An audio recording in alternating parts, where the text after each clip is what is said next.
pero ahora estoy prendiendo la computadora, así que seguramente salgo de acá y vuelvo a entrar desde el otro dispositivo. No hay problema. Ahí estoy intentando admitir a todos que van entrando. Vamos a esperar unos minutos, así le damos tiempo a todos. Ok.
Bueno, buenas tardes. Todavía veo que falta seguir ingresando algunos alumnos, pero bueno, vamos a ir comenzando. Hoy tenemos que ver 3 trabajos prácticos. Quería consultarles si es que habían podido imprimirlos. Y también quería consultar si habían podido ingresar en realidad si estuvieron con asistencia en la clase teórica.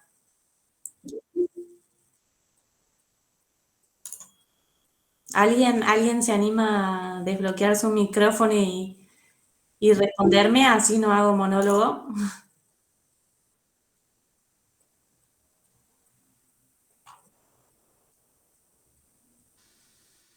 No, Profe, en la última creo que clase no tomaron asistencia. tomamos asistencia.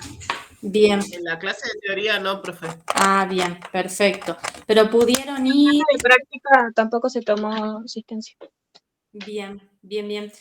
¿Pudieron ir viendo algo de la clase teórica? ¿Cómo están para para comenzar, primero vamos a ver lo que es evaluación, el trabajo práctico 10. ¿Lo tienen a mano? Sí, profe.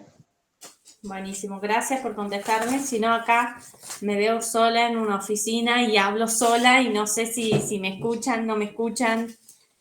Así que les pido un poquitito, sí, de vez en cuando alguien contésteme sí. Bueno, profe. Les voy a compartir.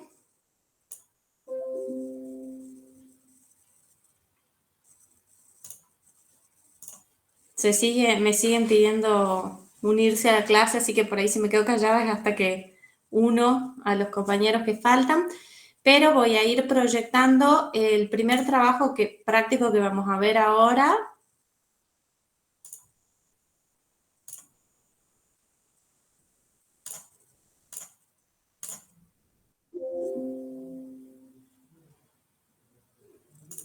Bien. Vamos a ver el trabajo práctico 10.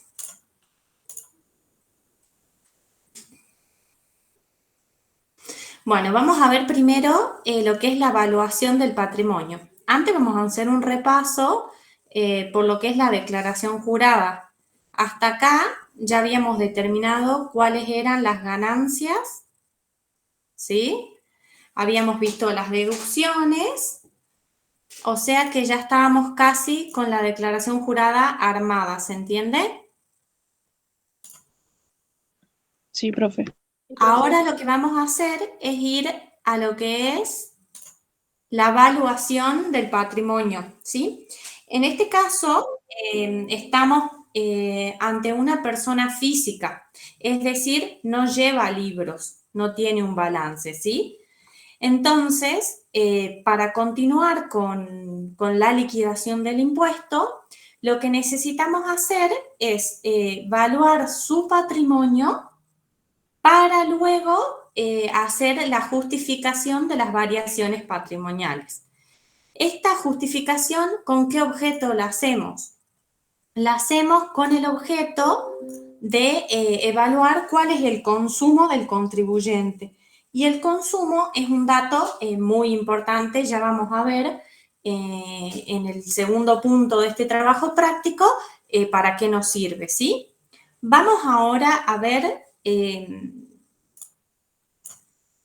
¿qué nos pide el práctico? Lo que nos está diciendo es, se solicita determinar la evaluación de los bienes y deudas al 31 de diciembre del 2021 del caso del contribuyente Juan García y nos va dando datos a continuación. ¿Me siguen?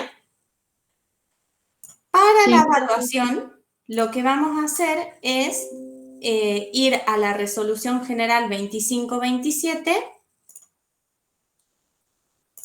Vamos a admitir a los compañeros que... Buenas tardes a los que están ingresando.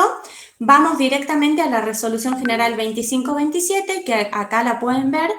No la vamos a leer, pero sí es importante que ustedes la vean después en su casa tranquilos. El profe también en la clase teórica les hizo un resumen. ¿Se acuerdan algo?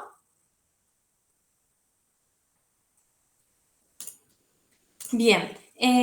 Lo que nos decía la resolución esta era cómo íbamos a evaluar los distintos bienes de la persona física, ¿sí? Por ejemplo, en el caso, no sé, de los inmuebles, ¿cómo se evaluaban? Al valor de adquisición más los gastos efectivamente realizados, se refiere eso a la escrituración, las comisiones y otros gastos que son necesarios, por ejemplo, ¿sí? Entonces, lo que vamos a ir haciendo es ir leyendo el temario e ir viendo cómo se evalúa cada uno de los distintos bienes, ¿sí? Bien. Posee un inmueble destinado a casa-habitación ubicado en San Salvador de Jujuy, adquirido el 16 de noviembre del 2022 en 5 millones más gastos de escrituración por 100.000 pesos.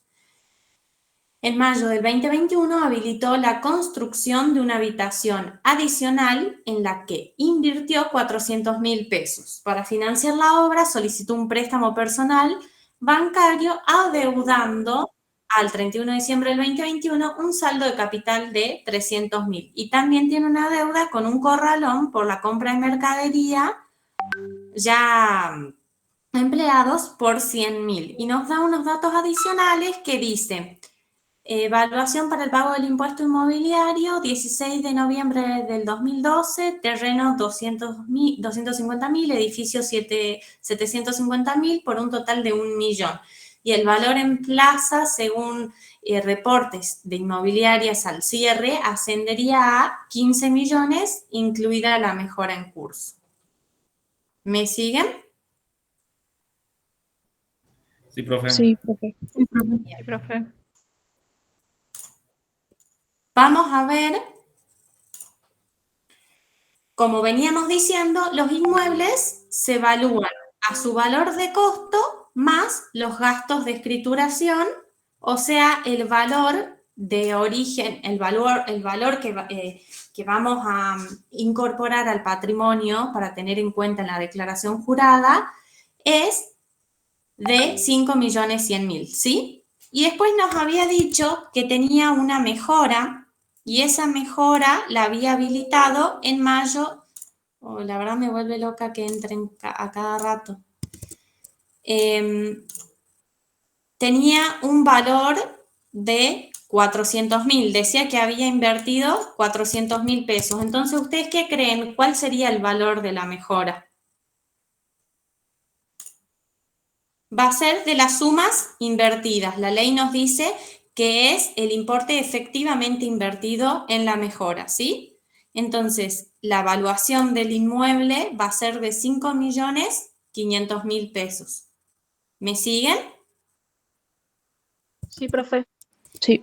Bien. Y de ahí nos decía que para esta mejora había tomado un préstamo de 300.000 y tenía una deuda de 100.000 con un corralón, ¿sí? Entonces los 300.000 se los debe al banco y los 100.000 se los debe al corralón. Entonces vamos a tener en el pasivo 300.000, que es el capital adeudado, y 100.000, que es la deuda que contiene activa con el corralón. ¿Se entiende? Entonces el total de adeudado por la mejora son 400.000 pesos, ¿sí?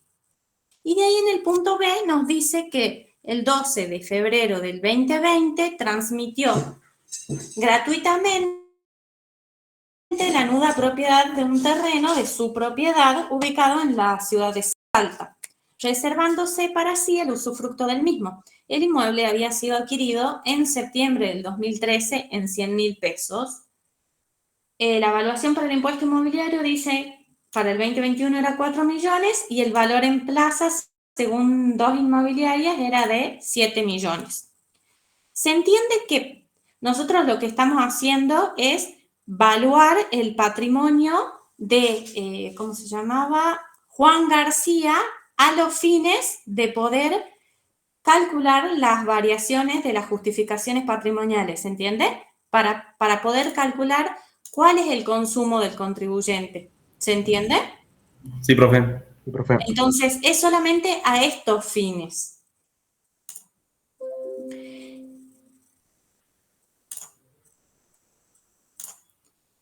Bien. En el punto B, entonces nos decía, deberíamos incorporar al patrimonio el terreno ubicado en la ciudad de Salta. ¿Alguien me contesta? ¿Qué piensan? Sí, profe. ¿Se está reservando el usufructo, que no, profe? Pero es de su propiedad. Yo creo que no, porque ya está, seguramente ya lo habrá declarado en algún momento. O sea, él transmitió gratuitamente la nuda propiedad. Ah, Claro, no hay alguna variación. Entonces, en sí, ese terreno ya no es de él. Claro, porque lo transmitió, ¿que no? Claro. Él lo puede seguir usando, es otra cosa, porque acá dice, ¿ves? Se reservó el usufructo, pero la propiedad ya no la tiene. Por lo tanto, en su patrimonio decimos que no va a estar, ¿sí? Porque ya lo cedió gratuitamente. ¿Me siguen? Sí. Bien, veamos qué más dice. Automóviles. El 2 de febrero del 2020 adquirió en 325.000 pesos más gastos de inscripción en el registro automotor de 10.000 pesos un automóvil Volkswagen Golf modelo 2020. Se encuentra afectado en un 50% a la actividad profesional. La vida útil asignada es de 5 años y el valor según la tabla al 31 de diciembre es de 2.120.100 pesos, ¿sí? ¿Cómo evaluaríamos el rodado? La El ley costo. nos dice, si vamos al artículo 3, por su precio de costo, ¿sí? Y en este caso la ley no prevé incluir, o sea, nos dice que no forma parte del costo ningún gasto, ni de patente, ni de matrícula, ni ningún otro impuesto, ¿se entiende? Entonces lo vamos a evaluar a 325.000, ¿sí? Sí, profe. Gracias. Bien, de ahí que nos dice que tiene acciones de una sociedad anónima. Dice, el 15 de noviembre del 2018 adquirió en 800.000 pesos el 45% de un paquete accionario de una sociedad anónima, que cierra ejercicios comerciales el 30 de septiembre de cada año. Y nos dice que el patrimonio neto reexpresado al 30 de septiembre del 2021 era de 6 millones. ¿Cuál creen que va a ser la forma en que hay que evaluar estas acciones? ¿Al precio de adquisición? Perfecto, nos dice, la ley nos dice al precio de adquisición y nos dice que sí se puede incluir gastos inherentes a algunos derechos que son imprescindibles para adquirir estas acciones, ¿se entiende? Sí, profe. Entonces, estas acciones adquiridas, el temario no nos da muchos datos de qué otros gastos tuvo, si tuvo comisiones o alguna tasa o algún derecho, así que la evaluamos a 800.000, ¿se entiende? De ahí el temario nos dice que tenemos dinero en efectivo, pesos argentinos, que es la moneda de curso legal, 550.000 pesos. ¿Cómo se evalúan? Nos dice la ley al costo, ¿sí? O sea que vamos a tener 550.000 pesos de efectivo. Ahora vamos a ver, nos dice que tiene... Perdón, profe, ¿por qué dice al costo? Pasa que la ley es vieja. Entonces, lo que nos quiere hacer ver es que en general la dinámica es al precio en que se adquirió. En este caso, que como es la moneda de curso legal, o sea, no hay ningún cambio que hacer, digamos. Es la suma efectivamente invertida. En este caso es justamente el peso argentino, el valor que tiene la plata, digamos. Simplemente la ley a los efectos de expresarse menciona en su artículo, creo que es el 13, sí, acá está el 13, nos dice que es al costo, ¿se entiende? Ok. En algún momento de la vida hubo otro tipo de monedas, qué sé yo, patacones y otros más, que tenían como una evaluación. O sea, se puede hacer un cambio, ¿se entiende? En el caso del peso argentino es la moneda de curso legal, entonces no hay como mayor análisis, pero si existiera alguna posibilidad, lo que la ley nos está intentando explicar es que es al costo, ¿sí? Bien, gracias. De ahí nos dice que tiene saldo en caja de ahorro y cuenta corriente en el país.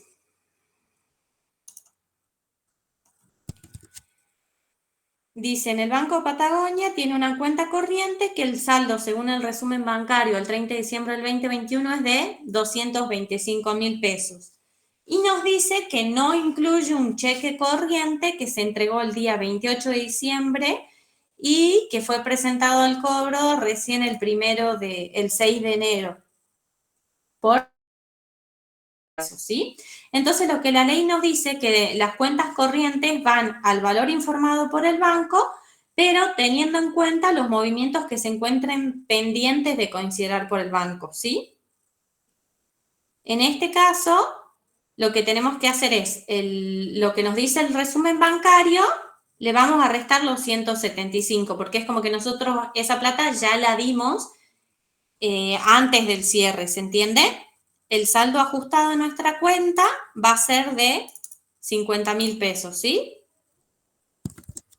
Y de ahí nos dice, en el Banco Macro tenemos una caja de ahorro con un saldo de 180.000 pesos y dice que tiene intereses devengados que se van a acreditar el día 4 de enero por 1.000 pesos.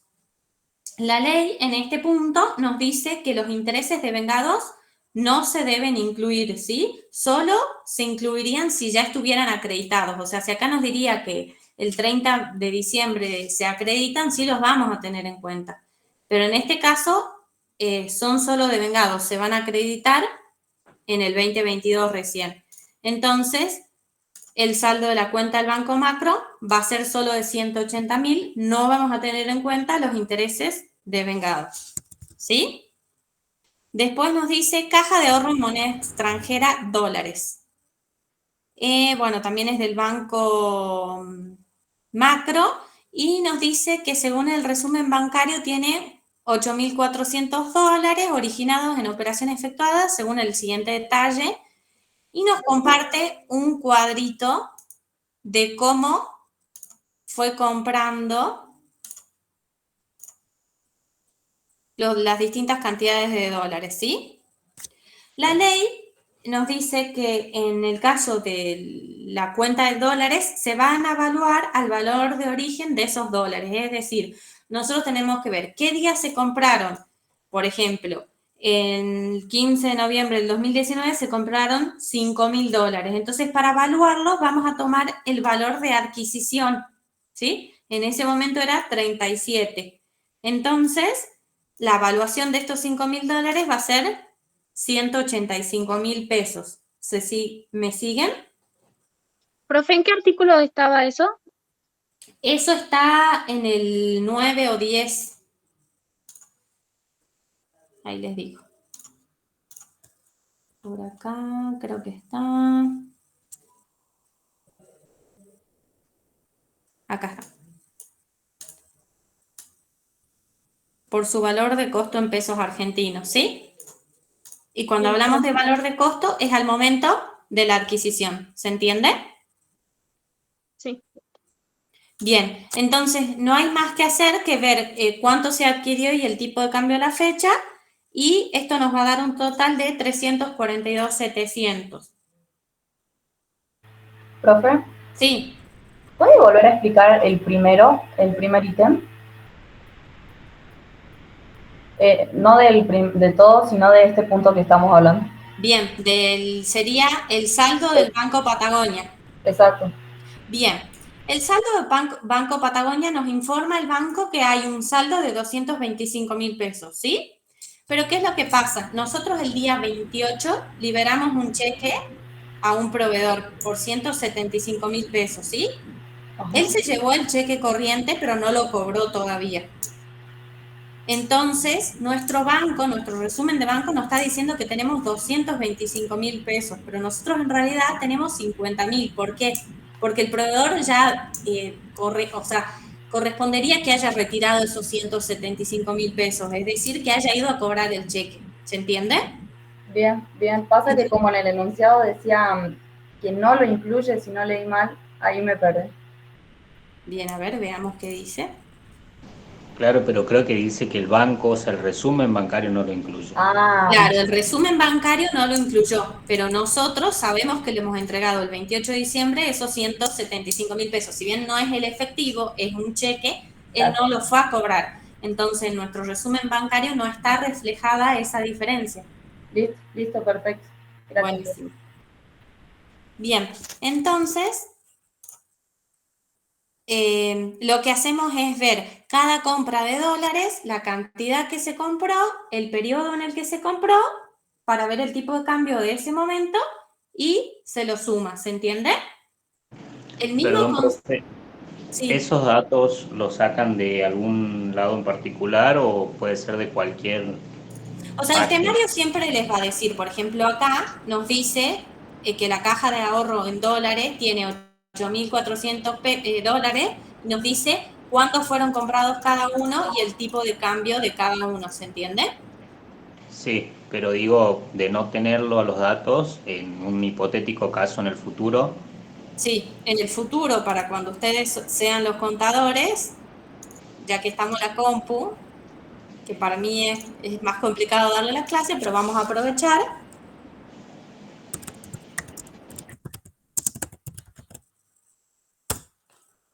Se van a la página del Banco Nación y buscan acá el histórico y, por ejemplo, acá podemos ver cuál era el tipo de cambio, hagamos de cuenta, del 3 de julio al 4 de julio, descargamos y acá se puede ver un valor histórico. Bueno, nos lo tomó hasta el 3 de septiembre, hasta hoy, pero ahí nos va dando el valor histórico del dólar. ¿Me siguen? bien, gracias. Eso lo pueden consultar en cualquier momento. A los efectos del parcial y de la práctica en sí de nuestra materia, siempre va a ser un dato dado. ¿Se entiende? Ok. Bien.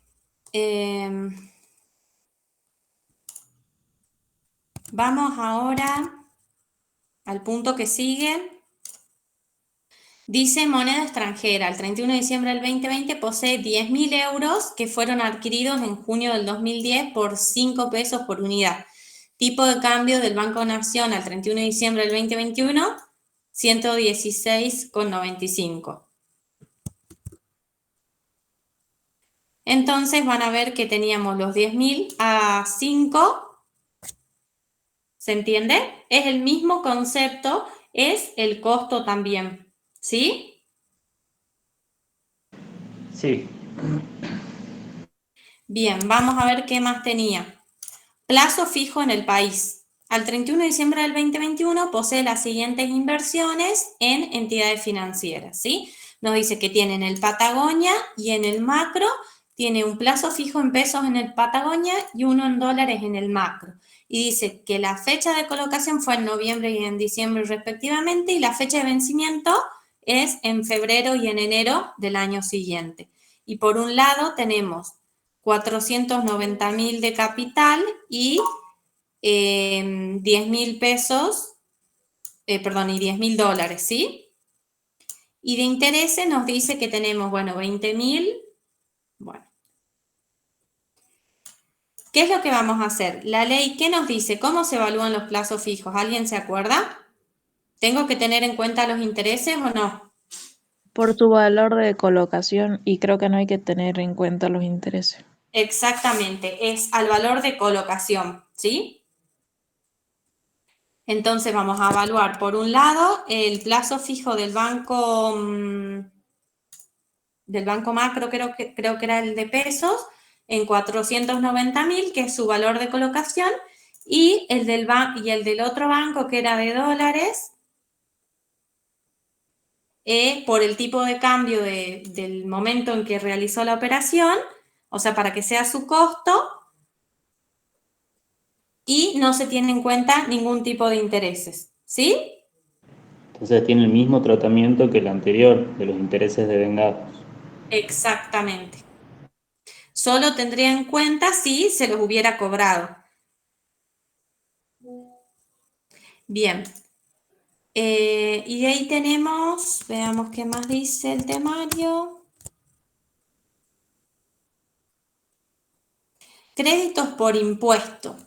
En el sistema de cuentas tributarias de la AFIP al 31 de diciembre del 2021 tenía a su favor imputables al ejercicio 2021 a impuesto a las ganancias, dice, tiene anticipos ingresados en el 2021 por 170.000 pesos, luego tiene retenciones sufridas por 155.000 y de ahí tiene percepción por el impuesto a las ganancias por la compra de moneda extranjera por 15.950 y tiene impuesto a las ganancias determinado del 2021 por 210.000. ¿Ustedes qué creen? ¿El anticipo qué es para el contribuyente en este caso? ¿Un crédito? Exactamente, es un crédito. Es un crédito que tiene contra el Estado, ¿sí? Y lo que nos dice la ley al respecto en el artículo 6 es que se tendrán en cuenta las sumas efectivamente erogadas. Entonces, en este caso vamos a tener en cuenta los 170.000 que él ya ingresó de anticipos, las retenciones que también ya fueron ingresadas por 155.000, la percepción que tenía de la compra de moneda extranjera, la suma de los tres conceptos nos va a dar los 340.950. ¿Se entiende? Esos son un crédito. ¿Qué más nos decía el temario?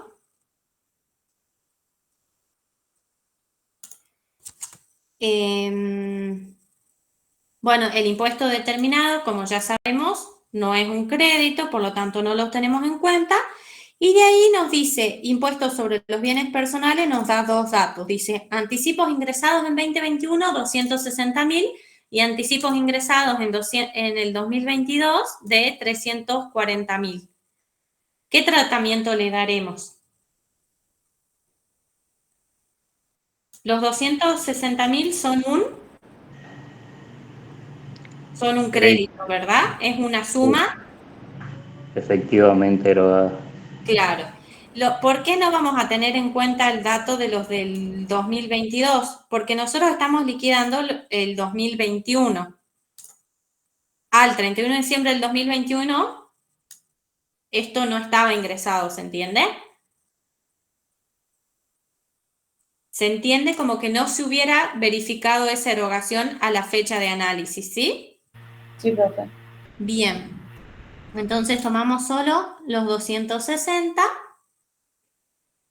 y veamos qué más nos dice el temario. Otros bienes. No poseen ningún tipo de comprobante que acredite la tenencia de otros bienes del hogar, los que se estiman a valores actuales en 1.800.000. La ley lo que nos dice en este punto es que para tomar el valor de otros bienes se necesita tener la documentación probatoria del costo de estos bienes del hogar. ¿Me siguen? ¿Qué quiere decir esto? Si yo, por ejemplo, me compro un televisor, un sillón, equipo toda mi casa y obviamente me dan la factura de esas compras, yo los voy a poder incluir en mi evaluación. ¿Se entiende? A su valor de costos, porque tengo el comprobante. ¿Me siguen? Sí. Sí. Sí. En este caso, el temario, bueno, nos dice que no tiene ningún tipo de comprobante. ¿Estamos de acuerdo? Entonces, ¿qué valor vamos a tomar?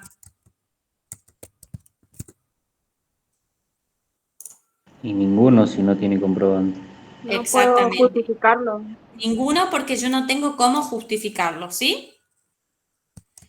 Sí. Y ahora vamos a ver en el caso de los pasivos que tiene. Nos dice, al 31 de diciembre del 2021 mantenía las siguientes cuentas por pagar. Tenía el resumen de la tarjeta de crédito por un total de 250.000 pesos y tenía luz, gas, teléfono de su casa particular por servicios recibidos durante el 2021, pero con vencimiento en enero del 2022 por 19.000 pesos, ¿sí?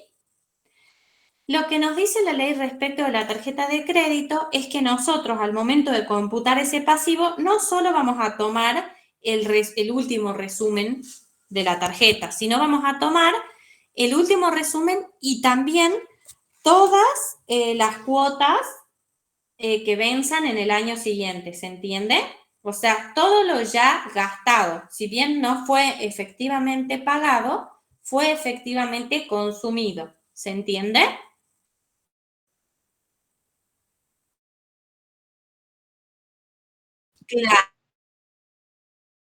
Claro, ese importe que queda a vencer, que vamos a ir pagando con el transcurso del tiempo, pero son sobre cosas que nosotros en teoría ya hemos comprado, qué sé yo, hemos comprado ropa, un tele, nos faltarán 8 cuotas del tele, pero el tele lo tenemos ahora, entonces computamos todas las cuotas pendientes que nos quedan, ¿sí? Sí. Profe, ¿y ese en qué artículo está? Eso está...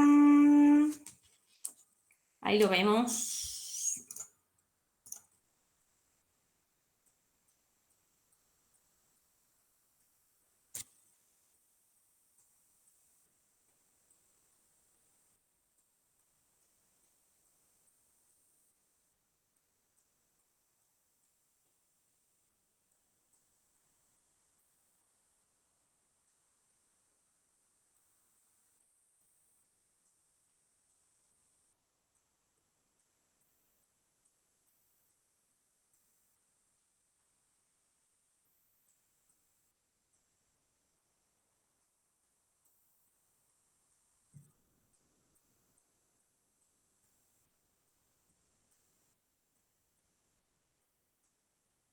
Para mí se refiere acá a las deudas comunes. Sí, yo justo estaba leyendo ese y Sí, pensé que porque lo tipo- dice de manera amplia, pero capaz que lo encontramos, encontramos la aclaración más adelante también. Ahí les voy a averiguar si lo amplía, pero por lo que veo, aquí en la resolución solo lo dice así de manera amplia. Como verán, es una resolución vieja, es del 27 de febrero del 85. Entonces probablemente tenga que ver con el contexto que pasaba en ese momento, que no se aclaraba mucho más. Pero ya yo les voy a averiguar si hay alguna aclaratoria más sobre el tema deuda, ¿sí? Listo, gracias, profe. Bien, entonces ahora lo que hacemos es, sobre los puntos que veníamos analizando, Perdón, profe, una consultita. Con el tema de la luz, gas y otros servicios, ¿también se tomaría de la misma forma que la tarjeta de crédito, porque son ya consumidos? sería lo consumido, pero se lo toma en el momento en que se lo paguen. ¿Se entiende? Entonces, si yo en enero pagué lo del año pasado, el último mes del año pasado, no importa, yo tomo lo de enero, ¿sí? Nos habla del momento en que se paga, ¿se entiende? Ujú. El servicio. Normalmente esta diferencia es porque estamos hablando de servicios que son normalmente continuos, ¿se entiende?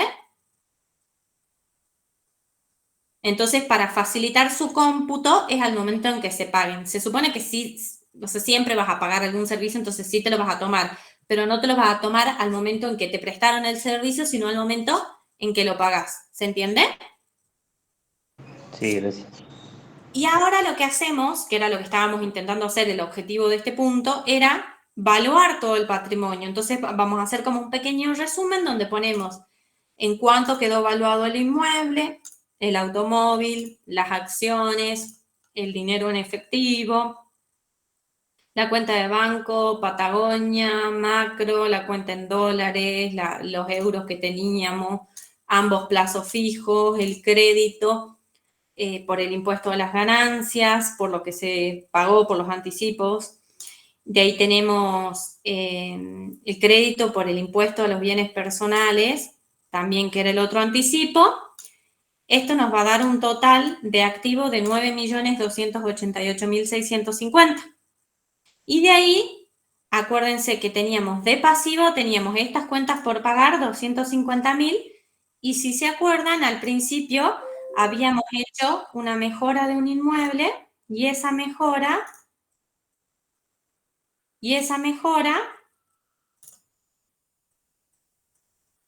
acá estamos, y esa mejora nos había hecho tomar un préstamo por 300.000 y verle al corralón 100.000.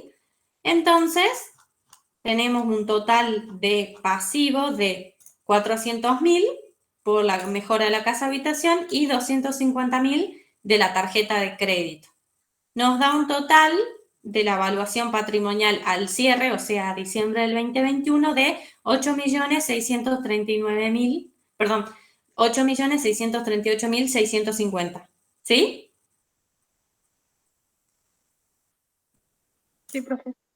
Bien, entonces, ¿para qué habíamos hecho esta evaluación?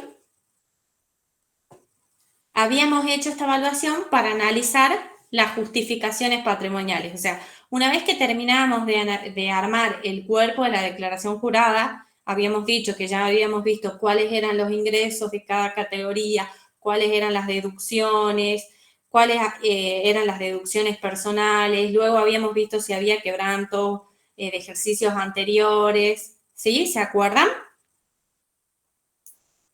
Ahora lo que hacíamos era armar la evaluación del patrimonio de la persona física, ¿sí?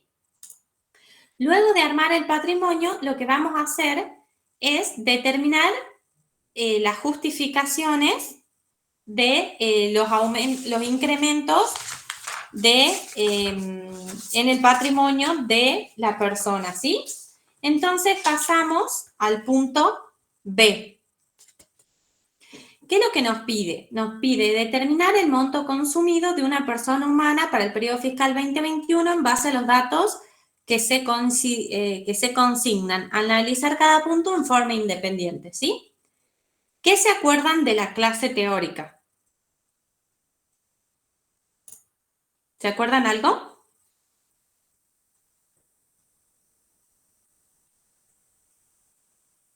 Hola. ¿Alguien se acuerda algo? ¿Para qué calculábamos? ¿Para qué hacíamos la justificación patrimonial? ¿Cuál era el objetivo? Lo de Reflejar la capacidad contributiva del contribuyente. Exactamente, o sea, lo que nosotros intentamos hacer con las justificaciones de las variaciones patrimoniales es analizar el consumo del contribuyente. ¿Por qué? Porque este consumo es un indicativo muy importante para el fisco. El fisco analiza el consumo de cada contribuyente para ver que éste tenga razonabilidad con el nivel de vida que tiene. ¿Esto qué quiere decir? Si yo, por ejemplo, todos los meses gasto entre el colegio de los chicos, la comida y distintos conceptos para sobrevivir, para esparcimiento, para ir al gimnasio y demás, no sé, por tirar un número aleatorio, 1 millón por mes, yo no puedo ganar al año menos de 12 millones, ¿se entiende? Entonces, ¿qué es lo que me dice el fisco? Ellos van a mirar mi consumo y si mi consumo, por ejemplo, fuese 6 millones, ellos tienen, como ya saben, si nosotros ingresamos a la página de AFIP, hay una parte que se llama nuestra parte y hay otra parte que se llama los comprobantes. Y ahí están todos los comprobantes emitidos y recibidos por cada uno de ustedes, por cada uno de nosotros. Todo el mundo tiene eso. Entonces, si ellos ingresan a esa información, van a poder ver que yo, hagamos cuenta, gasto más o menos 1 millón por mes. Si yo al momento de hacer mi declaración jurada no la hago exacta, y cuando voy a controlar o cuando mi contador va a controlar mi declaración jurada, mi monto consumido dice, hagamos de cuenta, 6 millones, estaríamos ante una declaración jurada inexacta, ¿sí? Porque yo no podría, estaría demostrado que yo no podría sobrevivir con esos 6 millones de pesos al año. ¿Se entiende? Entonces, ¿Profe? sí. ¿Puede que el profe haya dicho que no hacía falta que el consumo sea exacto? Que no hace falta que el consumo sea el... Exacto. Porque sería imposible. No, es que no es exacto. No es exacto, pero digamos, lo que hace la AFIP es utilizarlo. Es imposible que sea exacto, digamos. No hay nadie que pueda... Claro. Y el más ordenado puede tener perfectamente previsto cuánto es su consumo. Pero sí sirve como una estimación razonable de lo que se necesita para sobrevivir una persona. Claro. ¿Se entiende? Entonces, si yo no hago bien la declaración jurada o no tomo bien algún dato, la AFIP sí puede entender que yo no estoy declarando ganancias, ¿se entiende? Claro. Bien. Bien, Profe, entonces, sí. ahí el profe había dicho de que nosotros teníamos que tomar en cuenta los gastos, que son consumos, pero que no todo era un consumo, que ahí nosotros teníamos que depurar lo que eran los usos, algo así había mencionado. Exactamente. Entonces, yo para eso hago lo que es la justificación patrimonial. Yo la justificación de las variaciones patrimoniales, igual que la declaración jurada, lo hago a través de la página de AFIP con clave fiscal y voy cargando todos los datos, ¿sí? Y es como dice la compañera, yo voy depurando los que son usos, los que son consumos, voy analizando los distintos conceptos. Yo para hacer la justificación... Sí. Disculpe, en la parte de evaluación del patrimonio iría a lo que sería el patrimonio neto al inicio y el cierre. ¿Para eso nos sirve? Exactamente, o sea, nosotros lo que vimos en el punto anterior fue poder determinar esto que ven acá, el patrimonio neto al cierre, ¿sí? Y obviamente el patrimonio neto al inicio Sí. sale de la declaración jurada del periodo anterior. Solo para el cierre nos sirve la evaluación entonces. Claro, pero digamos el cierre de un año es el inicio del siguiente año, ¿sí? Entonces, la evaluación es solo para estos fines, es como el paso previo a la justificación, ¿se entiende? Profe, y en el parcial nos daría lo que sería la evaluación del patrimonio al inicio.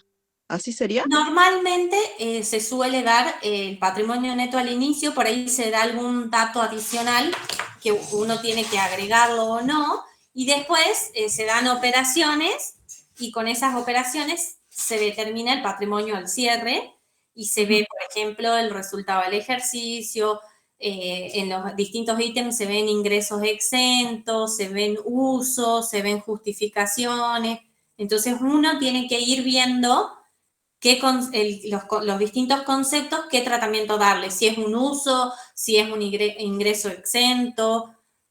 ¿Estamos de acuerdo? Listo, gracias, profe. Y entonces así se arma la justificación patrimonial. O sea, lo que ustedes tienen que entender es que no se tienen que mecanizar con la justificación patrimonial, sino tienen que razonar qué es lo que tienen y a dónde están llegando. Y qué es el concepto que ustedes están viendo, ¿se entiende? Ustedes sabiendo este cuadrito de memoria, no es que aprueban, ¿se entiende? Ustedes tienen que saber razonarlo, entonces intenten no mecanizarse, ¿sí? Profe, Sí.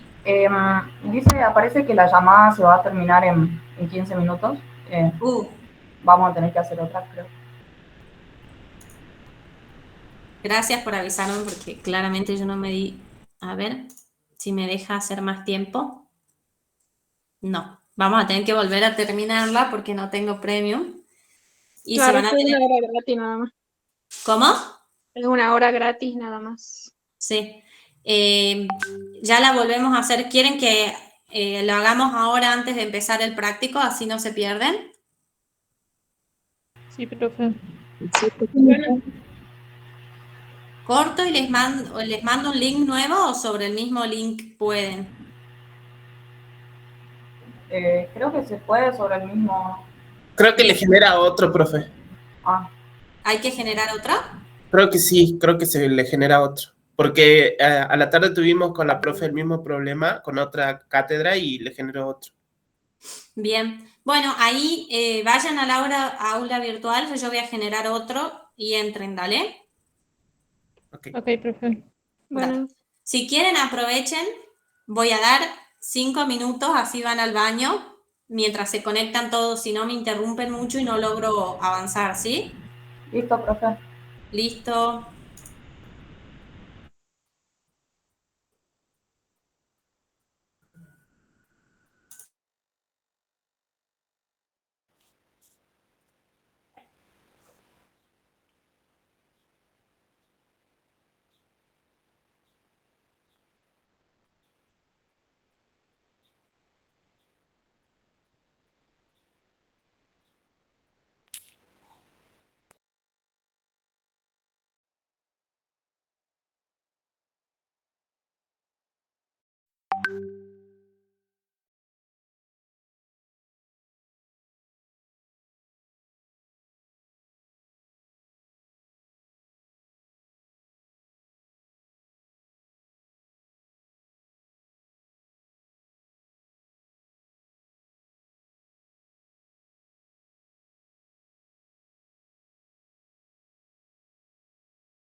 Profe, una consulta.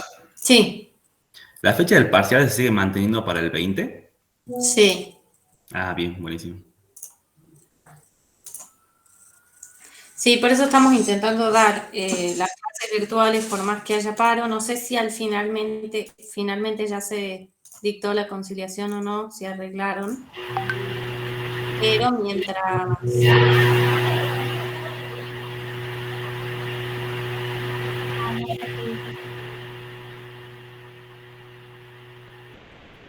Profe, hoy vemos los 3 TP.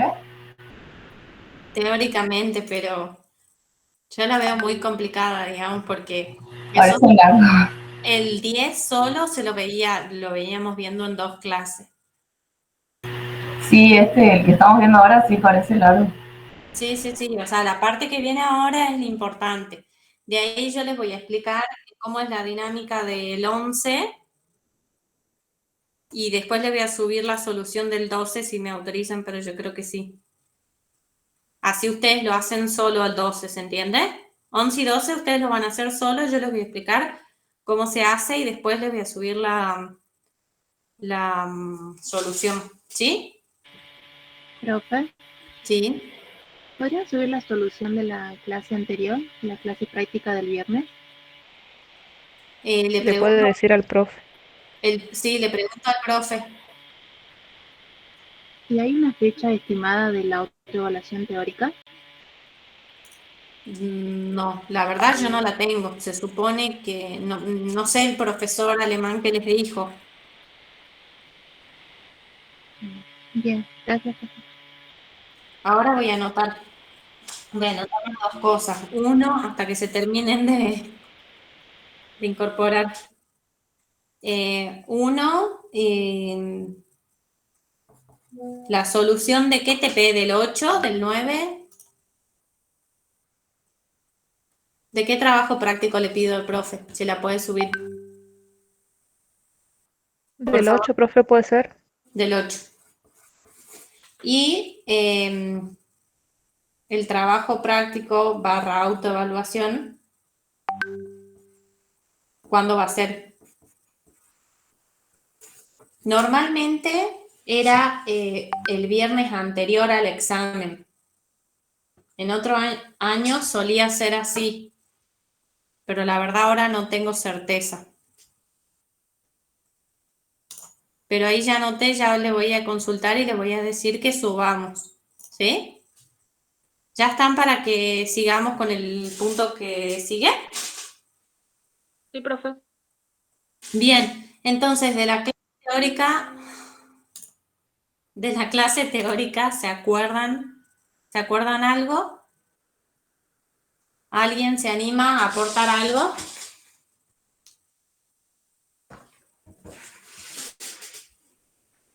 Bueno, están tímidos.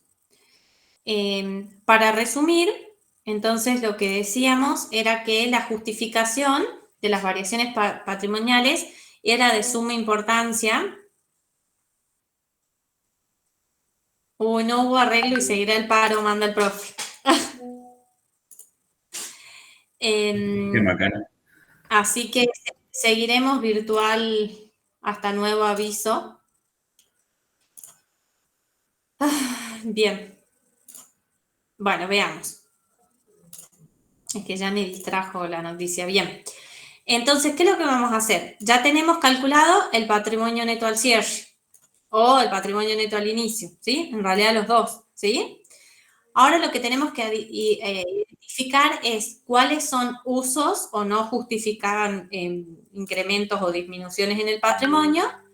Bueno, el resultado del ejercicio, los ingresos exentos y las operaciones que sí justifican variaciones, ¿sí? Y por diferencia va a salir el monto consumido. Ahora, en el caso práctico, vamos a ver si los montos consumidos son razonables o no. Exactos no es una palabra que defina el monto consumido, ¿se entiende? Exacto no es, pero tiene que ser razonable, ¿sí?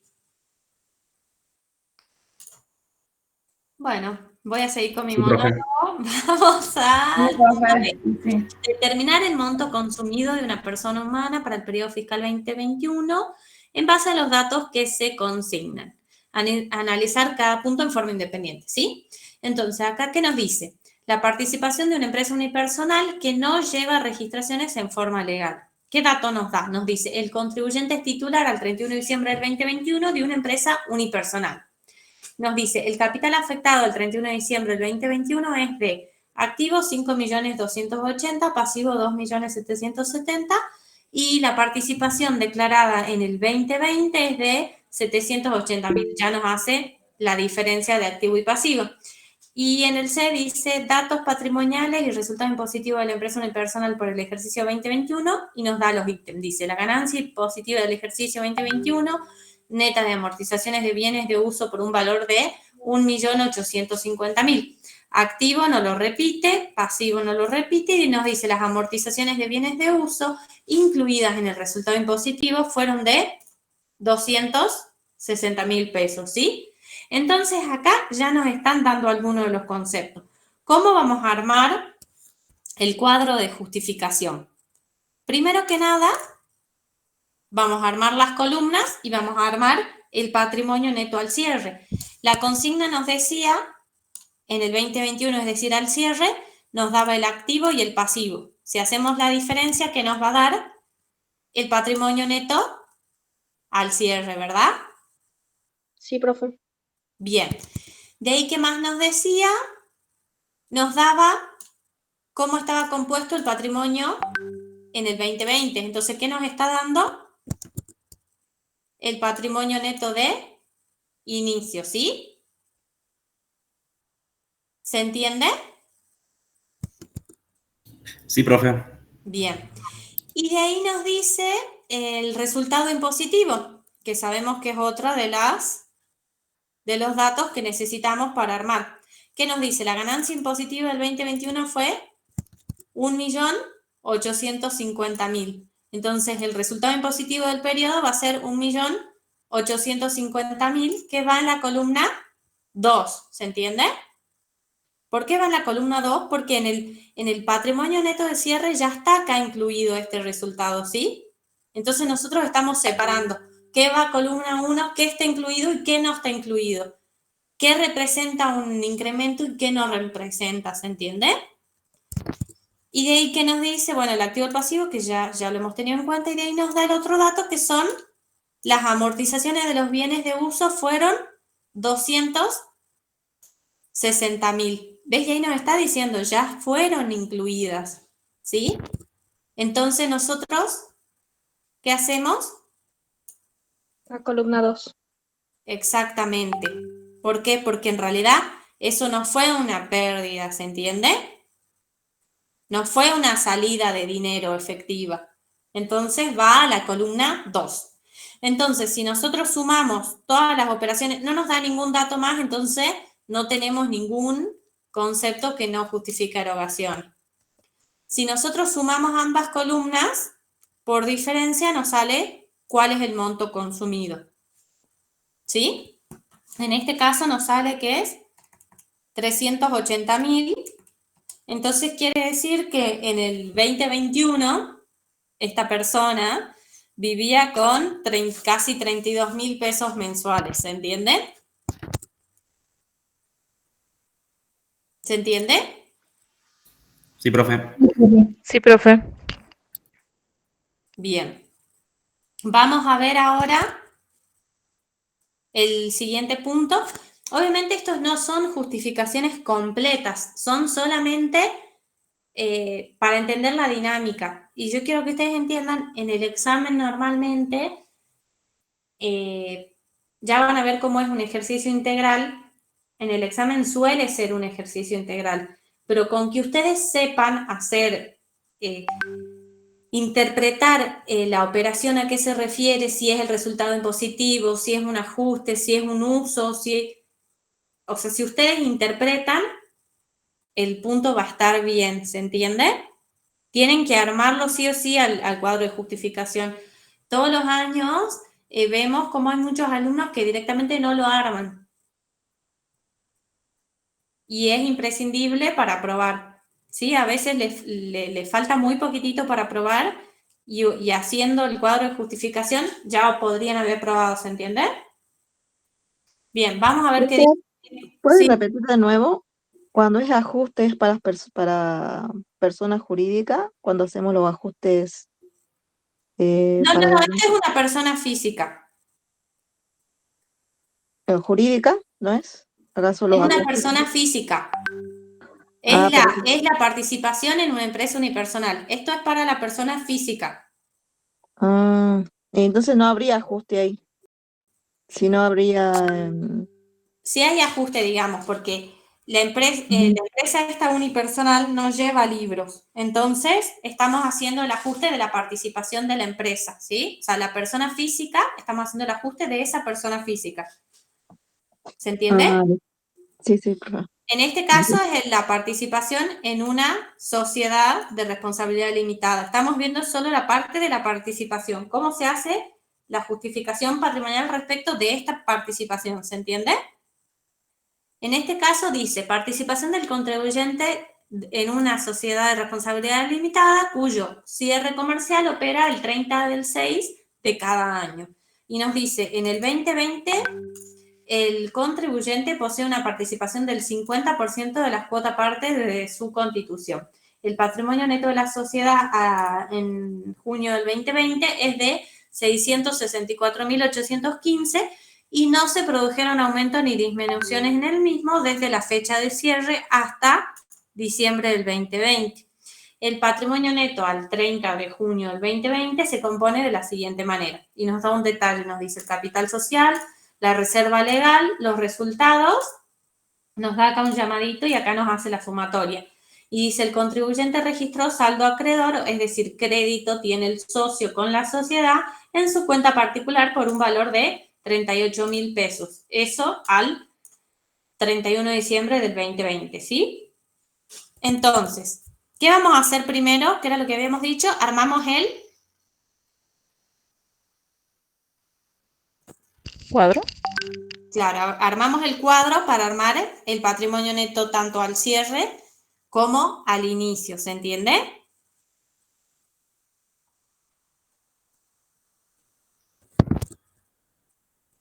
Profe, ¿serían resultados lo que hacemos los ajustes? Solo, o sea, solo cuentas de resultados serían los ajustes que hacemos en la columna 1 y 2. Claro, o sea, son operaciones, no son cuentas de Acá, resultados, son operaciones son que se van operaciones a de tomar. resultados. Ahora la vamos a ver. Acá entonces Mm. en el primer punto, ¿qué es lo que nos dieron? Al 2020, es decir, el patrimonio neto al inicio. Entonces, si nos vamos al final del cuadro para ingresarlo en la columna 2, armamos el patrimonio neto al inicio, que es el 50% de la participación total, nos da 332.407,50. Y de ahí nos dice que esta persona tiene un crédito por 38.000, ¿sí? Entonces, el patrimonio al 31 de diciembre del 2020 va a ser de 370.407,50, ¿sí? Ese va a ser al inicio. Y va a ir en columna 2. Y ahora nos dice la participación del contribuyente al cierre, o sea, a junio del 2021, dice que sigue teniendo una participación del 50% y que el patrimonio neto al cierre fue de 700.604 y que se compuso de la siguiente manera y nos da un detalle. Y nos da también cuál fue el resultado contable del ejercicio, ¿sí? Y nos da algunos datos más. Pero vamos a ir armando un poquito del patrimonio neto al cierre. Entonces habíamos dicho que al cierre él tenía el 50% de los 700.460, que son los 350.302. Y nos decía, a ver qué nos dice de la cuenta, dice, con fecha marzo del 2021, una reunión de socios decidió la capitalización de resultados por un valor de 100.000 mediante la emisión de cuotas parte por el mismo importe, las cuales fueron suscritas a favor de los socios en proporción a la tenencia de sus cuotas parte. ¿Qué creen de esta operación? ¿Genera algún aumento o alguna disminución?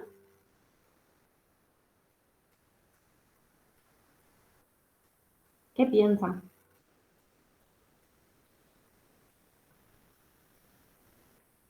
No genera variación, profe.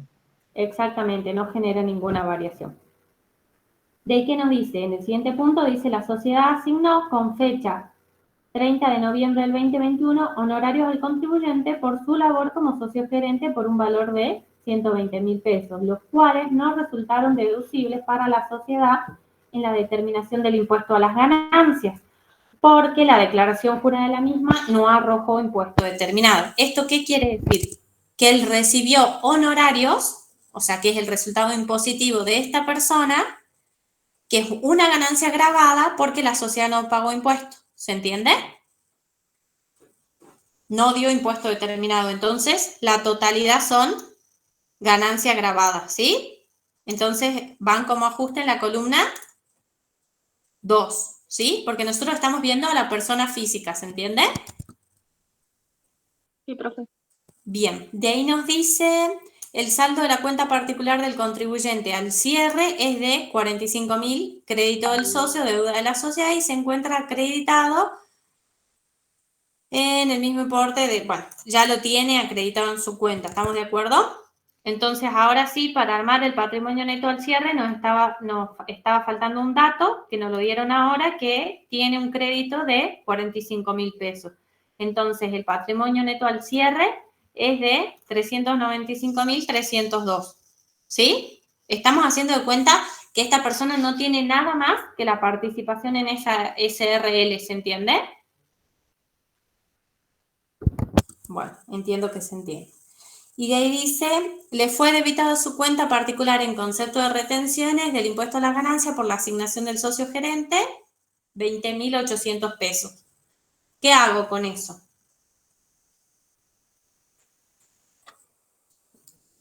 ¿Tienen alguna idea?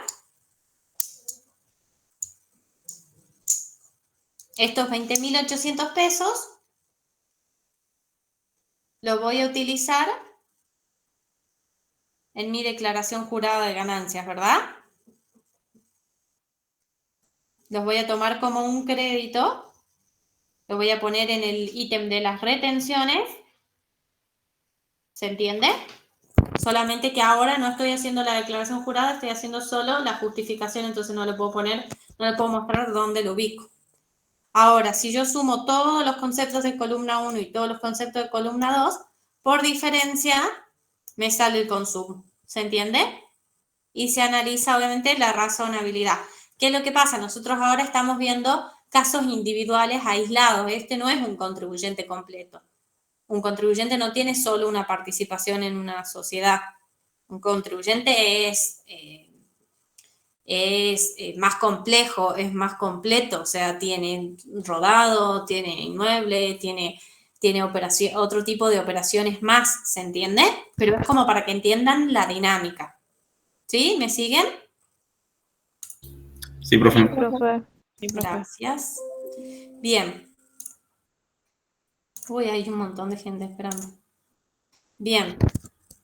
Vamos al punto 3. Dice, este sujeto obtiene rentas de primera y de cuarta categoría.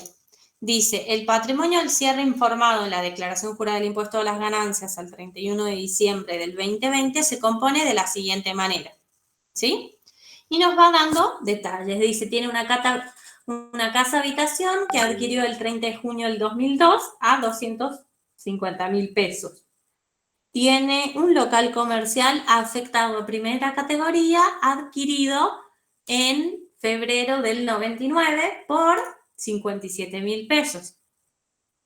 Tiene participaciones en empresas y sociedades. Tiene una participación en un unipersonal por 522.407 y una participación en una SRL por 325.000 pesos. A su vez, tiene un automóvil Toyota que adquirió en enero del 2019 por 950.000 pesos. Tiene dinero en efectivo.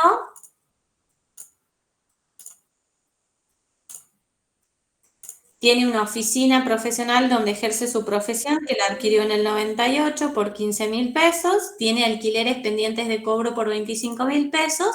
Y tiene deudas personales por 200.000 pesos, ¿sí? El total de los bienes es de 2.094.407, ¿sí? Este patrimonio, ¿a qué fecha es? ¿Al? 31 de diciembre del 2020. 20. Claro, sería el inicio, ¿verdad? Claro. Sí. Bien. Cada información que vamos leyendo tenemos que ir analizando e identificando qué es y para qué nos sirve, ¿sí? Información del periodo, dice, alquiler local comercial. Dice, los alquileres devengados en el periodo fueron 1.200.000, de los cuales se encuentran pendientes de cobro 100.000. ¿Qué significa que un alquiler esté pendiente de cobro? ¿Es un crédito, profe? Exactamente. Entonces, ese crédito va a ir al patrimonio neto al cierre. ¿Estamos de acuerdo? Sí. Sí, el cierre. Perfecto. Le dice, el contribuyente optó por deducir los gastos en forma presunta, los que ascendieron a 150.000 pesos, mientras que los gastos realmente erogados en el periodo ascendieron a 250.000 pesos. ¿Qué significa esto? ¿Que la diferencia son conceptos que no justifican? Exactamente. Lo que quiere decir, se nota que usted sí ya la entiende, pero para los que todavía no entienden bien la dinámica de una justificación, es yo, contribuyente, gasté 250.000 pesos en, no me acuerdo qué decía, en unos gastos, ¿sí? Pero yo deduje ¿cuántos? 150.000. Entonces, esa diferencia es un movimiento. Y no quería que se esquematicen, pero les voy a mostrar. Bueno, ya lo vieron. Acá tenemos un detalle, a ejemplo, de los conceptos que justifican incrementos patrimoniales y los conceptos que no justifican incrementos patrimoniales, ¿sí? No es la idea que ustedes se lo sepan de memoria, por eso yo les decía que intenten ir razonando. Pero a modo de ejemplo, los conceptos que justifican incrementos patrimoniales que van en la columna 2 son las amortizaciones deducibles. ¿Por qué? Porque no implican en sí una salida de efectivo, ¿sí? Y después tenemos algunos ingresos exentos, tipo los intereses de caja de ahorro, asignaciones familiares, honorarios de socios administrativos administradores que no son computables como ganancia, donaciones, herencias, diferencias positivas entre gastos presuntos y reales, ¿sí? Y en conceptos que no justifican un incremento patrimonial, en la columna 1 tenemos, por ejemplo, mejoras que no hemos indemnizado. ¿Por qué? Porque no salió fondo, no es que ingresó efectivo, no es que nos regalaron plata por la mejora, simplemente nuestro inmueble está en mejores condiciones, ¿sí? Tiene más funcionalidad, etc. Después una diferencia negativa entre gastos presuntos y reales, que es lo que acabamos de ver, ¿se entiende? Yo deduje 150, pero gasté 250. Tengo una diferencia que no justifica un incremento patrimonial. Después un valor locativo declarado, ¿se acuerdan? Del ingreso del inmueble de veraneo, por ejemplo, que en realidad no es ganancia que yo tuve, no es efectivo ingreso, o sea, no es incremento patrimonial. Después tenemos intereses presuntos declarados como ganancia, después donaciones, que en realidad no son ganancias, simplemente nos donaron o heredamos. Después gastos no deducibles y gastos de viajes no deducibles. Por ejemplo, si viajo al exterior, es un uso, ¿se entiende? Es para que no se mezcle con los consumos. ¿Sí? ¿Me siguen? Sí. Volvemos entonces al práctico. Entonces acá tenemos una diferencia de 100.000 pesos, que ¿a dónde la vamos a imputar? ¿A columna? A la columna 1. A la columna 1. Muy bien. De ahí dice, la amortización deducida en el periodo fue de 1.140. Ese es un ajuste a columna 2. Bien. De ahí dice, contrato de locación, bueno, nos da un dato que finaliza el año que viene, en el 2025, falta un montón. Y de ahí nos dice, el locador introdujo una mejora no indemnizada por el contribuyente por 300.000, habilitada en junio del 2021. Y de ahí nos dice, la amortización de la mejora del periodo fue de 3.000. ¿Sí? Entonces, la mejora no indemnizada, ¿qué habíamos dicho que era? Entraría en columna 1, que no, profe. Exactamente, en columna 1. Y de Y ahí, la amortización de la columna mejora en columna 2. Perfecto. En la 2. Perfecto. Y después nos da datos sobre la participación de las empresas y sociedades. Dice el patrimonio neto de la empresa unipersonal. Acá efectivamente faltó un enter, porque acá todo era del local y demás. Bien. ¿Y qué nos dice? El patrimonio neto de la empresa unipersonal el 31 de diciembre del 2021 fue de 600.000.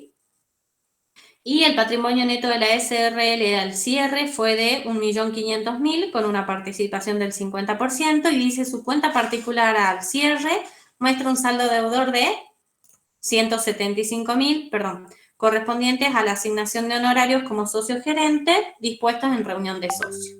¿Qué más nos dice? La SRL obtuvo una utilidad contable de 950.000. La SRL pudo deducir en el periodo 2021 como gasto de honorario la suma de 100.000. ¿Qué quiere decir que la SRL pudo deducir esos 100.000? ¿Quiere decir que para el socio esos 100.000 son ganancia grabada o no? Sí, Grabada por el socio. ¿Cómo? Perdón, no se escuchó. Bien, eso quiere decir que si la sociedad la dedujo, el socio debe pagar impuestos por esa ganancia, ¿se entiende? Durante el año 2021, el socio utilizó un vehículo de propiedad de la SRL para uso particular. El valor corriente en plaza del bien fue de 850.000. Acá, para que anoten, entre paréntesis de este punto, en el artículo 50, inciso B de la ley, habla de, ábranlo, Bueno, ya les voy a hacer la aclaración más adelante, pero pongan acá artículo 50, inciso B. Vamos a terminar de leer estos datos y de ahí vamos a ir resolviendo y vamos a ver qué dice ese artículo. Pero esta utilización del vehículo de propiedad de la sociedad es un beneficio para el contribuyente, ¿se entiende? Ya vamos a ver qué dice la ley al respecto. Bien, en el punto 3 dice, de la renta obtenida por el ejercicio de su profesión, dedujo en concepto de amortizaciones 800 por la oficina y 300 por los bienes de uso, ¿sí? Entonces también van a ser... ¿Qué van a hacer esas amortizaciones? Hola, ¿hay alguien ahí?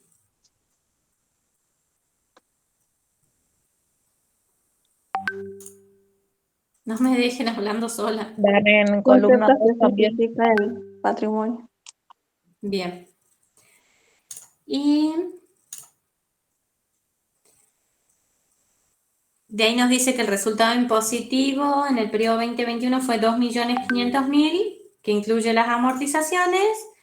De ahí dice, en el periodo heredó de un tío un departamento evaluado en 1.200.000.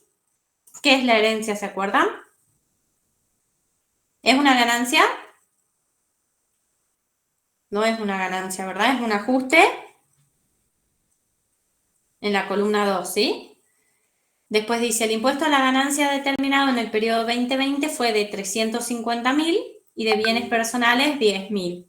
Suponer que ninguno de estos bienes fueron afectados a producir ganancias. Y al 31 de diciembre del 2020 había ingresado 250.000 y 7.500 en conceptos de anticipos respectivamente, y durante el 2021 ingresó el último anticipo y el saldo del impuesto por 100.000 y 2.500 respectivamente. Al 31 de diciembre del 2021 se ingresaron anticipos de impuesto a las ganancias por 300.000 y de bienes personales por 8.000, correspondientes al periodo 2021. Y durante el periodo se pagó en concepto de cobertura médica de una prepaga la suma de 240.000. Y en la determinación impositiva solo se dedujo 150.000. Ahí tenemos otra diferencia, ¿verdad? De lo deducido y lo erogado efectivamente, ¿sí? O sea, un ajuste en la columna 1. Perfecto. Y de ahí nos dice que realizó un viaje al exterior con la familia, el que tuvo un costo de 1.000.000. En este caso estamos hablando de un uso, ¿verdad? O sea, un ajuste a la columna 1. 1. Perfecto. Bien, vamos a ver entonces ahora cómo vamos resolviendo punto por punto. Lo primero que vamos a hacer es armar el patrimonio al cierre, ¿sí? Entonces nos vamos a ir al cuadro que nos dan y con el cuadrito vamos a ir formando. Primero vamos a formar el patrimonio neto al inicio, ¿sí? Que es más fácil, que vamos de abajo para arriba. El patrimonio neto al inicio es lo que nos dieron en el cuadrito más.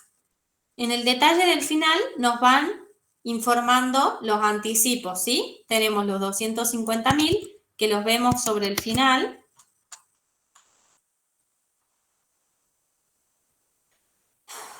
¿Dónde estaban? Acá. Acá, ¿sí?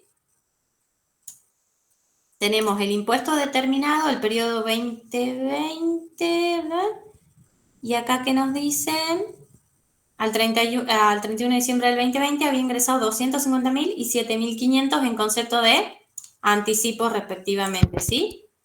Entonces tenemos acá los 250.000 y los 7.500 de anticipo. Y de ahí tenemos un saldo del impuesto a las ganancias de 100.000 y el saldo de bienes personales de 2.500, ¿sí? Que lo sacamos de 100 y de 2.500, lo sacamos de aquí, ¿sí? Entonces eso va a ser el patrimonio neto al inicio, ¿se entiende? Es el que nos dieron formado más los créditos. ¿Por qué agregamos estos? Porque son créditos, ¿verdad? Bueno, yo voy a hacer Sí, cuenta que profe. me están contestando que sí. Bien, y de ahí, ¿qué vamos a hacer? Vamos a armar el patrimonio neto al cierre, que va a ser más o menos lo mismo que ya teníamos, y vamos a ir agregando en función a cada punto. ¿Qué nos decía? Había 100.000 pesos que estaban pendientes de cobro. Entonces, esto que dijimos que era un crédito, ¿verdad? Entonces, lo agregamos al crédito al patrimonio neto al cierre, porque en el 2022 se supone que vamos a cobrar esos alquileres, ¿sí? Sí, profe. Y de ahí vamos a ver qué pasó con la participación que está acá escondida. Tenemos en una unipersonal, dice que fue 600.000 la participación. Entonces, la tomo toda. ¿Por qué? Porque es unipersonal. Y luego voy a ver que tengo también en una SRL y nos dice que tenemos el 50% de la participación. Entonces, tomamos el 50% y después vamos a ver si había alguna operación en la cuenta particular y nos dice que sí, que había un saldo deudor. ¿Estamos de acuerdo? Por 175.000. Entonces, le restamos, ¿sí? Porque es deudor.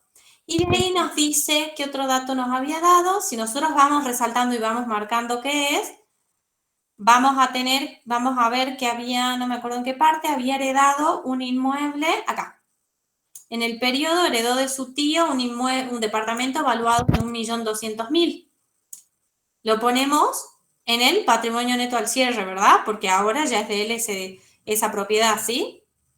Y de ahí vamos a ver qué otro crédito nos había quedado y nos decía que habíamos pagado, dice, al 31 de diciembre del 2021 se ingresaron anticipos de ganancia y de bienes personales que corresponden al periodo fiscal 2021. Entonces estos dos, a la fecha, quedan como un crédito. ¿Estamos de acuerdo? Entonces así conformamos el patrimonio neto de cierre en columna 1, ¿sí? Ahora vamos a ver cuáles fueron los conceptos que justifican o no justifican, cuál fue el resultado del periodo. Vamos a ir analizando las distintas operaciones, ¿sí? Veamos qué nos dice el temario. Bueno, los alquileres ya están. Acá tenemos una operación que habíamos dicho que era, pagamos unos gastos, lo hemos pagado por 250.000, pero deducimos 150.000. Entonces, la diferencia entre los gastos presuntos y los gastos reales, en este caso los presuntos son menores, son un ajuste a la columna 2. 1, ¿verdad? Bien. 1. A la columna 1. Y ahí dice amortización. ¿Se acuerdan que habíamos dicho? El tratamiento de la amortización es un ajuste en la Columna 2. Bien. Entonces, vamos a la amortización del local. Teníamos también la amortización de una mejora, que está acá, y teníamos también una amortización de una oficina y otros bienes de uso, ¿sí? Entonces ponemos la amortización de la mejora y de los otros bienes de uso. ¿Me siguen? Ah, y para que no nos olvidemos, yo siempre les recomiendo, cuando hay una herencia, es un concepto que sí justifica un incremento patrimonial y, en este caso, al ser una propiedad, pero si fuese efectivo, también lo tendríamos y no lo hubiéramos gastado, lo tenemos tanto en el patrimonio neto de cierre como en un concepto que justifica un incremento, ¿sí? Bien, de ahí, ¿qué más tenemos? A ver que no se nos olvide nada, por eso hay que ir repasando y resaltando conforme uno va leyendo, ¿sí? Después, bueno, tenemos acá la mejora no indemnizada, que qué tratamiento habíamos dicho que le dábamos a estos 300.000. Conceptos que no justifican La columna 1. la columna 1. Perfecto, entonces ponemos en la columna 1 los 300.000. ¿Qué más nos decía? Bueno, la amortización ya está. ¿Qué nos está faltando? Nos había dicho sobre el final, para que no nos olvidemos, que se había ido de viaje al exterior con su familia. Habíamos dicho que eso era un uso, ¿verdad? Así que lo poníamos también con lo que no justifican, ponemos los gastos de viaje al exterior. De ahí, ¿qué más teníamos? Dice, en el periodo pago, en concepto de cobertura médica prepaga, la suma de 240.000, pero en la DJ impositiva solo pudo deducir 150.000, es decir, tenemos una diferencia de 9.000, que ¿qué es? Sí es una erogación, pero no se dedujo, o sea que sería un No ajuste justifica en la columna, uno. exactamente. Y de ahí tenemos, en este que está un poquito largo, tenemos impuestos determinados por impuesto determinado por el periodo 2020 de 350.000 por ganancias y de 10.000 por bienes personales, que también representan conceptos que no justifican erogaciones, ¿sí? Y ahora sí vamos a ir al artículo 50. Profe, Sí. disculpe un ratito, ¿puede volver a explicar el punto anterior de la cobertura médica? Sí. La cobertura médica, en este caso, la busco un segundo. Acá. Nos dice que durante el periodo de análisis se pagó cobertura médica por 240.000. Pero no sé si se acuerdan, no se puede deducir la totalidad. O sea, hay un tope para la deducción, ¿sí? De la cobertura El médica. 40% de lo facturado, ¿que no? Exactamente. En este caso, el temario ya nos da el dato, ¿sí? No nos pide que calculemos. Nos dice, solo se pudo deducir, bajo este concepto, la suma de 150.000 pesos, ¿sí? Entonces, esa diferencia, ¿qué representa? Representa en sí un pago que se hizo, ¿se entiende? Pero solo se dedujo 150, es decir, hay una diferencia de 90.000 que se abonó. ¿Me sigue? Sí, sí.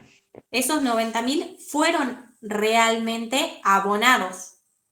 ¿Pero qué pasó, Juan? ¿Pero se dedujo todo? O sea, esos 90.000 ¿se dedujeron?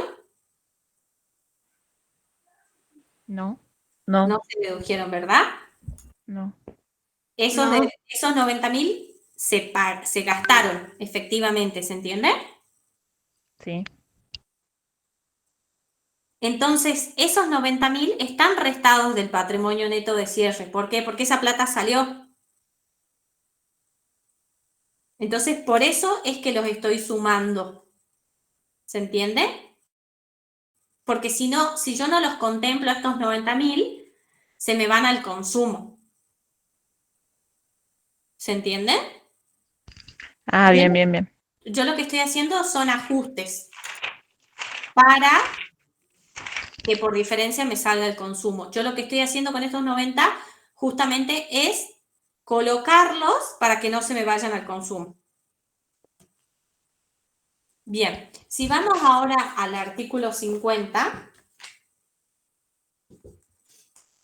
en el artículo 50 nos habla de los dividendos puestos a disposición de las presunciones y nos dice que se presumirá que se ha configurado la puesta a disposición de dividendos o utilidades asimilables, y de ahí nos va diciendo distintos conceptos, ¿sí? Son presunciones. Entonces, ¿qué es lo que quiere decir esto? En este caso, que era el puntito, ahí lo busco, así lo ven todos. El B, profe. Gracias. En el punto B, no. Profe, ¿esos son los que el profesor alemán decía los hechos generadores para los dividendos fictos? Puede ser, la verdad que no escuché cómo lo dijo, pero en este caso es así. El contribuyente al utilizar la camioneta, el vehículo, no sé qué, no me acuerdo si era auto o camioneta, al utilizarlo está obteniendo un beneficio, ¿se entiende?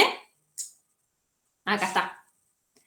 Durante el año 2021, el socio utilizó un vehículo de propiedad de la sociedad, ¿sí? Pero lo utilizó para uso particular. Entonces, lo que la ley tiene previsto es que hay un ingreso, hay una presunción de un ingreso, de un retiro, de una utilidad, de un dividendo, ¿se entiende? O sea, es un beneficio para este particular. Y lo que la ley nos dice en el punto B, si después la leen tranquilos, es que se presume anualmente que el ingreso va a estar dado por el valor, por el 20% del valor corriente en plaza del bien en cuestión, ¿sí? ¿Se entiende? Si es el valor ficto que él hablaba. Me imagino yo que hablaba de eso. ¿Sí? ¿Entendieron? Sí, profe. Sí. Bien, entonces, ¿qué es lo que hacemos? En la consigna nos dice que es 850.000 el valor. Entonces tomamos un 20% como si fuese ¿qué? Como si fuese una ganancia, ¿verdad? Pero no implica un aumento, ¿se entiende? No es que este contribuyente recibió 170.000 pesos, por eso lo ajusto en columna 1, ¿sí? ¿Me siguen? Sí. Sí, profe. Bien. ¿Qué nos había quedado pendiente? Nos decía el resultado impositivo total obtenido en el periodo fue de 2.500.000 que incluye amortización, ¿sí? Entonces, el resultado impositivo dijimos que iba a columna 2, ¿sí? Y... Profe, si hubiera un ítem donde nos dice el resultado impositivo es tanto y el resultado del ejercicio contable es tanto, nosotros tomamos el impositivo únicamente, ¿no? Descartamos. Exactamente, el impositivo. Y la parte de lo que sería las deducciones personales tampoco iría, ¿no? No, porque el resultado ya está contemplando todo eso. Ah, listo, esa es una duda. Gracias, profe. No, de nada. Bien. Uy, miren la hora. Bueno. Profe, de nuevo, en 15 se termina la llamada. Sí, igual nos queda 15 porque se hace la hora. Profe, después puede, porfa, esta solución también subirla. Sí, por favor, profe, súbala. Sí, yo le voy a pedir permiso a los profes porque realmente yo entiendo que es muy distinto y para mí es muy distinto explicarles así a la computadora sola. Claro. Me cuesta un montón, me imagino que a ustedes también les debe costar un montón y mi idea es que ustedes entiendan todo. Así que les voy a explicar, primero que nada, la dinámica de ajuste por inflación. Espero que sí se acuerden de la teoría porque realmente no tengo tiempo para ponerme a explicar. Yo lo que quiero que entiendan es que ustedes tienen que aprender a resolver los dos casos prácticos que les mandamos para que ustedes los hagan solo con esta explicación que yo les voy a dar y yo después les prometo que sí les voy a subir el resultado de ambos trabajos prácticos. Los otros voy a pedir permiso, pero estos dos sí. Ahora, lo que yo quiero es que ustedes intenten hacer, porque lo que tienen que entender es la dinámica. En sí, yo no he visto nunca que se evalúe un trabajo práctico, o sea, como estos dos trabajos prácticos, como el 11 y el 12, que son los que ahora les voy a explicar cómo se resuelve, nunca se los toma así, tal cual. Entonces, lo que ustedes tienen que entender es cuál es la dinámica de resolución. Siempre se toma algo cortito, chiquitito, con datos dados, es fácil. O sea, es un punto ganado, pero tienen que entender la dinámica, ¿sí? Entonces, para entender la dinámica, ¿qué es lo que nos dice? Bueno, con la inflación que hay, lo que se busca es poder evaluar que la capacidad contributiva del contribuyente sea la real. Entonces, estos ajustes nos ayudan a evaluar esto, ¿sí? A que sea más razonable, ¿sí? Entonces, lo primero que se hace, en este caso vamos a ver de una sociedad, ¿sí? O sea, ¿qué es lo que quiere decir que es una sociedad? Que tiene los balances, que tiene todos los papeles, ¿se entiende? Entonces, que tenemos de dónde sacar todos los datos, ¿sí? Entonces, para hacer el ajuste vamos a partir siempre del estado de situación patrimonial o nos van a dar los datos. Los ajustes que se hacen es primero el ajuste estático, después el ajuste dinámico y después se netea en total el ajuste, ¿sí? Para sacar el ajuste estático, lo primero que hacemos es determinamos el activo impositivo computable. ¿Y esto cómo se hace? Si nosotros nos vamos a la ley, al artículo 106A, ábranlo, porfa, así lo ven de lejito y después lo leen, van a ver que ahí les explica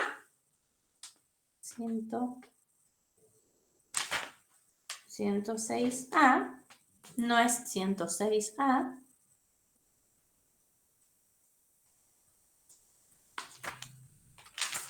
sí es 106, a ver.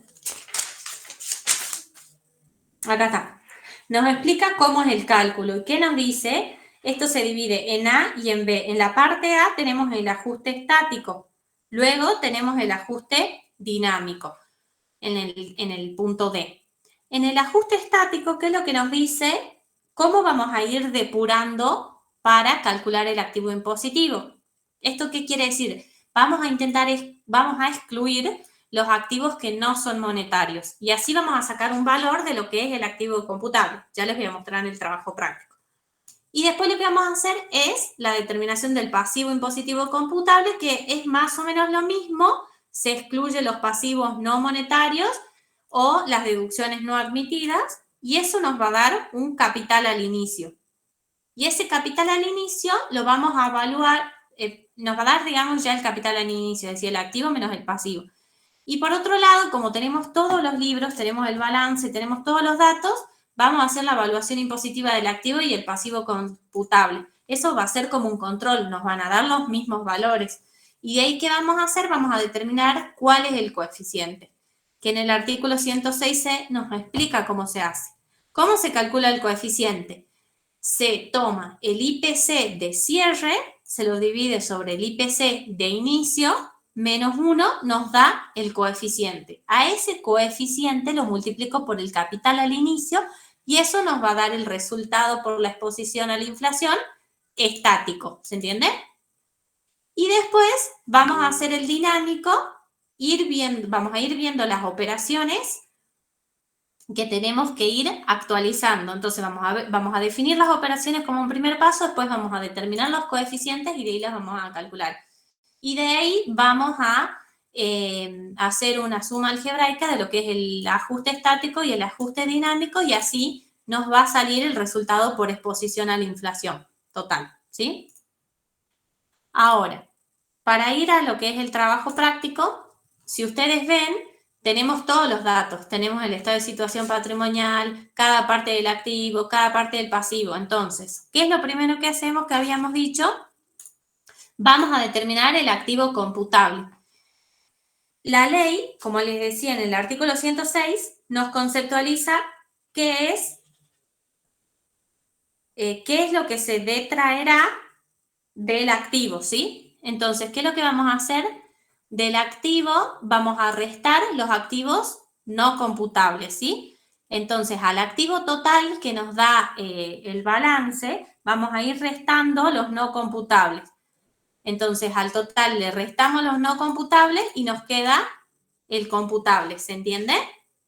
Lo que estamos haciendo es sacando los activos que no son ajustables según el artículo 106A.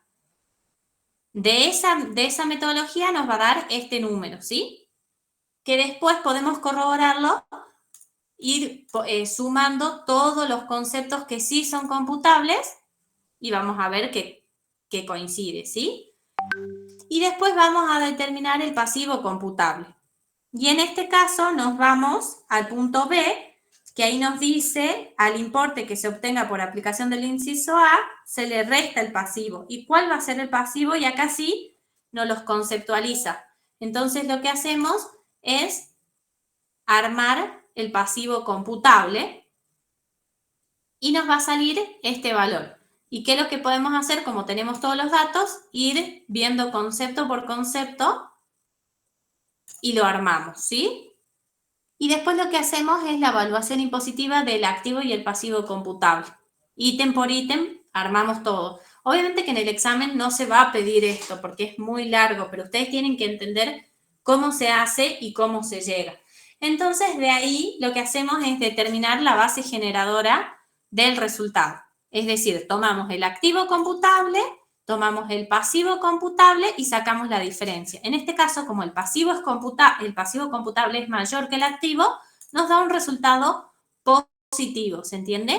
Y este resultado positivo es el que tenemos que actualizar. ¿Y cómo se actualiza? Se actualiza con el coeficiente. ¿Qué habíamos dicho? El índice de precios al consumidor de la fecha de cierre, mayo del 2023, sobre el IPC del inicio, ¿se entiende? Entonces, hacemos la división y nos da este coeficiente. Entonces, al resultado que nos dio, lo multiplicamos por el coeficiente. Acuérdense que hay que restar por 1. Hay que restar 1. O sea, al ser un coeficiente, al resultado se le resta 1 y recién nos da esto, ¿sí? Y ahora sí, al resultado lo multiplicamos por el coeficiente y nos da en este caso, como les dije, como el pasivo es mayor, nos da una ganancia de 508.641,80, que es el resultado estático, ¿sí? Una vez que determinamos el resultado estático, comenzamos a analizar el dinámico. Les juro que estaba verificando que haya alguien ahí porque nadie dice nada. No, sí se la escucha, profe. Bueno, yo digo listo, me quedé hablando sola. Bien, entonces ahora sí, vamos al ajuste dinámico. Y en el ajuste dinámico, ¿qué hacemos? Primero que nada, bueno, por ahí es mucho trabajo, pero es lo más recomendable. Calculamos todos los coeficientes. ¿Cómo se calcula el coeficiente? Es el del cierre dividido el inicio, menos 1, nos queda el coeficiente, ¿se entiende? Así se calcularon todos estos. Y en este caso, el práctico nos da las operaciones que se hicieron, ¿sí? Que también la ley nos dice cuáles son las operaciones que se ajustan, ¿sí? Entonces nos dice que se compró el 7 de agosto del 2022, por ejemplo, una maquinaria nueva para la planta por 250.000 pesos, ¿sí? Entonces, ¿yo qué hago? Esos 250.000 pesos es a valores de agosto del 2022 y yo los quiero traer a diciembre del 2023, ¿estamos de acuerdo? Entonces lo que hago es buscar el coeficiente de agosto del 22 y multiplico el importe por ese coeficiente, ¿lo ven? Alguien dígame que sí, por favor. Sí, profe, sí lo vemos. Lo ven al coeficiente y sacan el resultado. ¿Estamos de acuerdo? Sí. De ahí que dice, reducción, dice en septiembre del 2022 se redujo el capital social en 50.000 pesos, ¿sí? Entonces lo mismo, esta operación de 50.000 pesos la traigo de septiembre a diciembre. Septiembre 22 dice 2,653. Entonces lo multiplico por el coeficiente y me da 132.650. ¿Qué es lo que estoy diciendo? Actualizando ese resultado estático, lo estoy trayendo de diciembre para reconocer de septiembre para reconocer la inflación hasta septiembre, ¿se entiende? Y de ahí tengo otra operación, por ejemplo, en septiembre del 2022, o sea que voy a ocupar el mismo coeficiente por 450.000 pesos, que era un pago de dividendos, dice. En realidad deberíamos ir a la consigna y leer completa, porque acá hay como un pequeño detalle de cuáles fueron las operaciones, pero yo porque se nos acaba el tiempo y quiero explicarles la dinámica. Y bueno, tenemos también un pago de anticipos que congela precios, que la dinámica es la misma, una compra de acciones, que la dinámica es la misma. Y ahora nos da otro ajuste que dice que es un aporte. Ahora vamos a leer qué dice la consigna, si no así estamos. Si nosotros nos vamos acá sobre el final, vamos a ver las operaciones, ¿ves? Movimientos posteriores al cierre, información adicional para las operaciones que ocurrieron entre junio del 2022 y mayo. Profe, nos queda un minuto. Bueno, Yo les voy a subir la solución. Profe, Sí. ¿cualquier duda le podemos hacer las preguntas en el foro? Sí, por ahí nos vamos a demorar un poquito en el foro, si no igual tenemos prevista, pónganlas en el foro, si no tenemos el próximo miércoles, el 18, el de la semana que viene, tenemos clase de consulta. Entonces mi sugerencia rápida es intenten hacerlo solo ustedes, anoten las consultas, si quieren escriben en el foro, nos vamos a demorar unas 24 horas hábiles en contestar, no es mucho. Ay, profe, ya se termina. Y manden las consultas si quieren, y si no, el próximo miércoles